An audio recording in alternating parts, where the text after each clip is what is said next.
ఇది Sunday evening చేపలు తీసుకొచ్చామండి. So వాటిని మా నాన్న ఇంకా నీట్గా క్లీన్ చేసి ముక్కలుగా కట్ చేశాడు, ఈ పులుసుకి తగ్గట్టు కట్ చేశాడు. ఇంకా నేను చేపల పులుసు పెడదామని మొత్తం రెడీ చేసుకున్నాను. గసగసాలు ఎండు కొబ్బరిని పేస్ట్ చేసుకున్నాను, మిగతా ఆనియన్ పేస్ట్, అల్లం వెల్లుల్లి పేస్ట్, టమాటా పేస్ట్ అన్నీ రెడీ చేసుకుని వేసుకున్నాను. మరీ నేను అంత ఎక్స్పర్ట్ అయితే కాదండి కుకింగ్లో, నాకు వచ్చినట్టు కొన్ని వీడియోస్ చూసి తెలిసినట్టు చేస్తాను. టేస్ట్ బాగానే ఉంటుంది.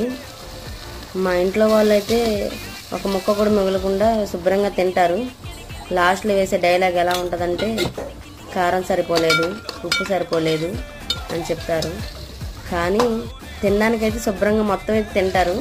లాస్ట్లో ఎలా ఉందంటే చెప్పే డైలాగ్ ఇలా ఉంటుంది. Thank you for watching. ఉంటాను మరి.